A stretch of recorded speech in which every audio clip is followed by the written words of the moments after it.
Initially, designers placed the spawn locations for common infected mobs in each map. However, it became obvious after a few playthroughs that skilled survivors knew exactly where each of these were, killing the atmosphere of anticipation and constant danger. To address this, we tried creating sets of these mob generators and randomizing which sets were active for a given session. This helped somewhat, but ultimately it meant that experienced survivor teams would just have to check a few more known locations. Since a primary design goal of Left 4 Dead was to create an experience that could be replayed indefinitely, we needed a new approach. We decided to go for the ideal but riskier solution, a completely procedural approach that would determine where to create mobs on the fly as the team was playing. Although it took longer to build this system, in the end it worked better than we even hoped.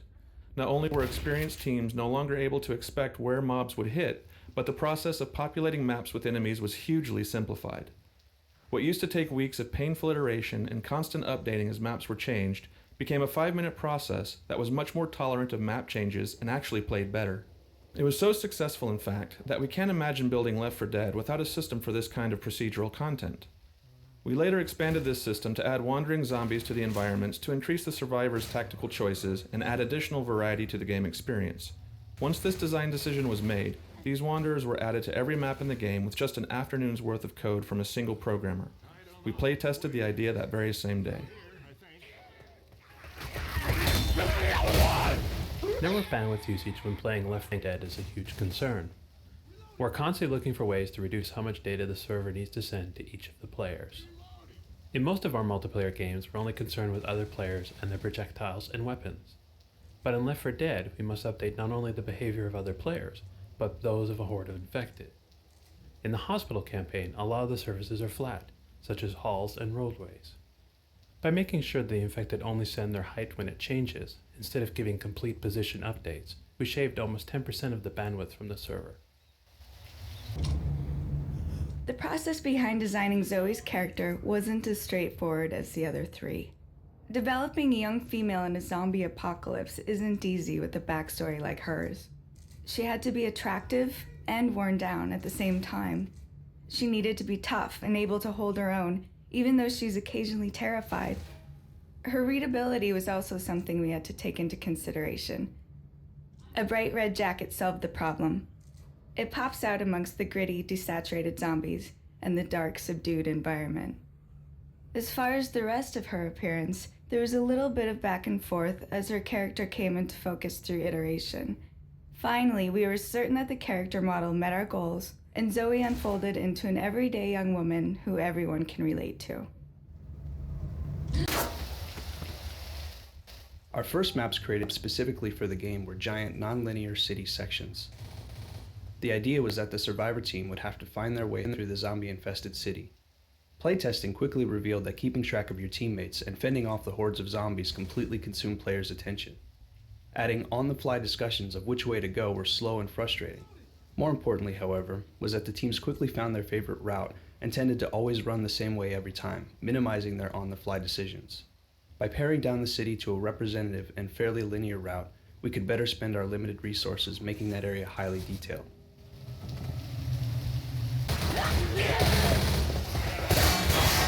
Originally, the survivor's path forced them through a gas station convenience store and out by these pumps. Due to the path, many players accidentally shot the pumps from close proximity, leading to a premature and seemingly unfair end to their survivor experience. Through a cycle of playtesting and iteration, we ultimately arrived at this layout, which preserved both the life of the player and the spectacle of the gas station detonating.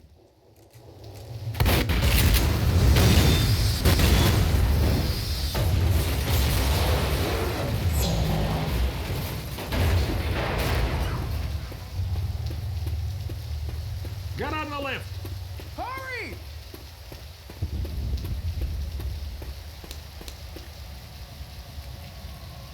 This loading dock was another arena that we designated for a mini finale.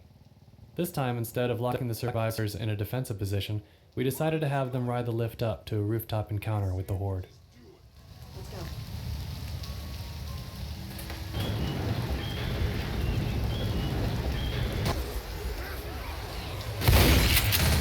Based on the success of procedurally populating the world with wanderers and mobs, we decided to try to guarantee a consistent dramatic experience for the survivors.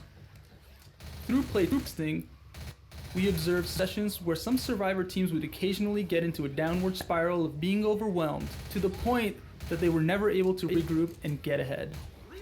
This was partially due to some poor choices of the survivor players in varying skill levels, but also due to the luck of the draw with the procedural population system.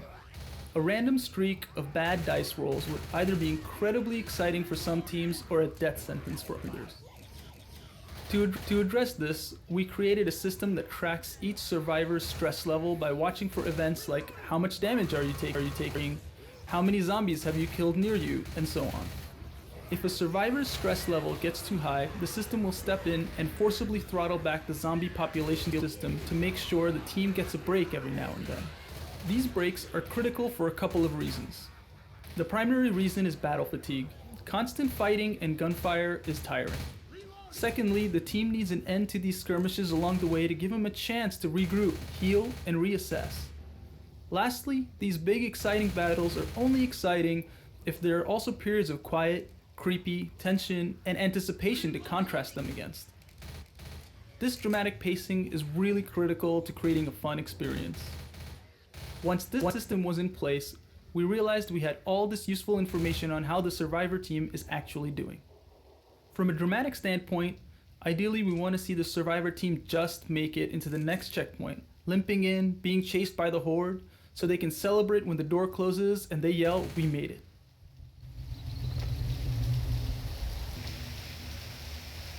One film technique we brought to Left 4 Dead was the idea of grain. Film grain is most apparent in dark scenes, which made it an attractive visual effect for our game.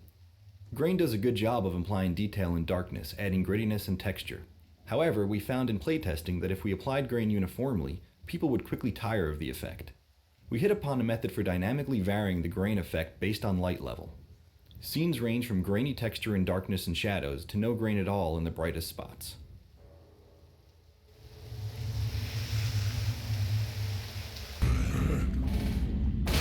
Left 4 Dead was created with the goal of being replayable. This goal causes a problem for writing, where characters will have the same speech opportunity multiple times over a single session. So we have to avoid having the speech become repetitive. We do that in multiple ways. One is to have almost all the speech have a random element to when it plays. This stops the player from being able to tune out the speech because it is expected for a certain action. We successfully tested this on Team Fortress 2 and have expanded on that system. In Left 4 Dead, not only does the initial speech have a random element, but we also have follow-up lines that may or may not play after the initial line, randomizing the speech opportunity further. We also limit how often some lines play. No matter how witty or funny a line is, you're sick of it the 100th time you hear it in an hour-long play session. To address this, our vocalization system allows us to control the rarity of individual lines or even complete speech opportunities. For instance, a speech opportunity may only fire if you are playing the character Bill and Zoey is healing you and she has just healed you a few minutes earlier. This type of randomization based on combination of criteria help make the speech seem natural and avoid having the player hear it too often.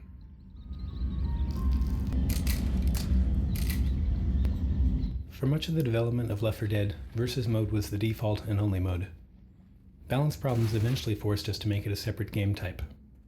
The problem was that if we balanced it to provide the survivors a reasonable chance of escape, the experience was a long and frustrating one for the player zombies. Changes that were necessary to make the player zombie experience satisfying also served to make the experience dramatically harder for the survivors. Separating versus mode allowed us to break out of this dilemma. Rather than aiming for a 50-50 shot at the survivors escaping, now we're aiming for a shorter, more intense experience, where the survivors are unlikely to make it to the end. Their goal is simply to get further than the other team did. It's more fun for the zombies, and your reward for having a harder time as the survivors is that you get to switch teams after you're slaughtered and do the same to them.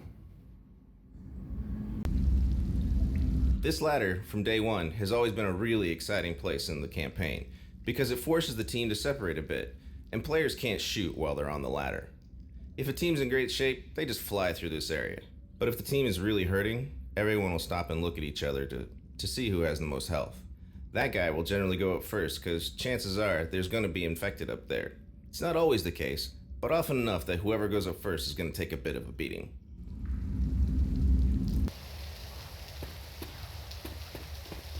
The witch is much rarer than the boomer, and her penalty is much more severe.